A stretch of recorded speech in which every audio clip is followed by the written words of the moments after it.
आज की कहानी उन लोगों को सुननी चाहिए जो कि रिसोर्सेज की कमी की वजह से अपनी किस्मत को कोसते रहते हैं और अपनी जिंदगी में आगे बढ़ने की ट्राई तक नहीं करते।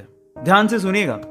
तो हुआ कुछ यूं कि एक लड़का काम की तलाश में गांव से बड़े से शहर में पहुंच जाता है। अब उसके पास पैसों की कमी होती है, इसके लिए उसे जल्द से जल्द नौकरी ढूंढनी थी। अब वो आसपास पता करता है तो उसे मालूम पड़ता है कि एक बड़ी सी कंपनी है, वहां पे ऑफिस बॉय की जरूरत है। अब जैसे ही वो वहां पर पहुंचता है, वहां का एचआर उसका टेस्ट लेने के लिए थोड़ी बहुत ऑफिस की क्लीनिंग करवा के देखता है। अब उसमें वो परफेक्ट होता है तो वो एचआर उसे कहता है कि नौकरी तो तुम्हें मिल जाएगी, तुम एक काम करो, तुम अपना मेल आईडी दो, मैं तुम्हें जॉब लेटर भेजता हूं मेल पे। तो वो लड़का प्यार से बोलता है कि सर मेरे पास मेल आईडी नहीं है। तो वो एचआर क्या कहता है पता है? वो एचआर ये कहता है कि इस डिजिटल वर्ल्ड में जिसके पास मेल आईडी नहीं है वो एग्जिस्ट ही नहीं करता, और जो एग्जिस्ट ही नहीं करता उसे मैं नौकरी कैसे दूं? तुम यहां से जा सकते हो, मैं तुम्हें नौकरी नहीं दे सकता। वो लड़का निराश हो जाता है, लेकिन सरवाइव तो करना था। गांव से आखिरकार घर छोड़ के आया है, उसके जेब में ना 100 रुपए थे। अब वो क्या करता है, सामने उसे एक सुपरमार्केट दिखाई देता है। वो वहां पे जाता है और सुपरमार्केट से 100 रुपए में टमाटर खरीदता है और घर घर जाकर उन टमाटरों को बेचता है, और 100 रुपए से उसके पास 200 रुपए इकट्ठे हो जाते हैं।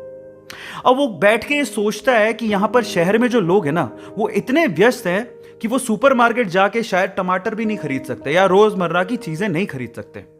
अब उसने ये सोच लिया और ये समझ लिया कि यहां पर पैसा कमाना आसान है, तो वो डेली ये काम करता, जाता सुपरमार्केट, सामान खरीदता, घर घर जाके बेचता। धीरे धीरे करके उसने 1-2 लड़के भी रख लिए। ऐसे करके बिजनेस बढ़ते चले गया और फिर उसने अपना एक ट्रक भी खरीद लिया। फिर वो आसपास के गांव से सब्जियां लेके आता और वहां पर बेचता।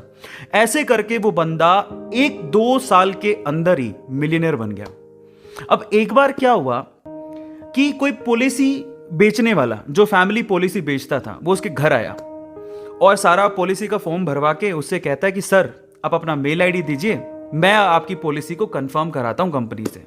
तो वो बंदा फिर से कहता है कि मेरे पास मेल आईडी तो नहीं है। तो वो पॉलिसी वाला जो पॉलिसी बेचने आया था, वो इस बंदे को कहता है कि सर इस डिजिटल वर्ल्ड में अगर आपके पास मेल आईडी होता तो आप कहां के कहां होते, आपका बिजनेस कहां का कहां पहुंच जाएगा, सर मेल आईडी तो रखिए। तो फिर वो प्यार से जवाब देता है कि अगर मेरे पास मेल आईडी होता ना, तो आज मैं किसी बड़ी सी कंपनी में ऑफिस बॉय की नौकरी कर रहा होता। इसीलिए आपके पास अगर रिसोर्सेज नहीं है तो उसका रोना बंद करिए और आपके पास जो है उसकी कीमत को समझिए और वहीं से ही पैसे कमाने की और आगे बढ़ने की कोशिश करिए। रास्ता अपने आप मिलेगा। गाइस, ये कहानी आपको कैसी लगी चैट सेक्शन में जरूर लिखिएगा, और ऐसी अमेजिंग वीडियोस के लिए और ऐसी अमेजिंग कहानियों के लिए हमारे चैनल को सब्सक्राइब कर लीजिएगा। वीडियो जरूरतमंद लोगों को शेयर करिएगा और लाइक करना मत भूलिएगा। Thank you so much.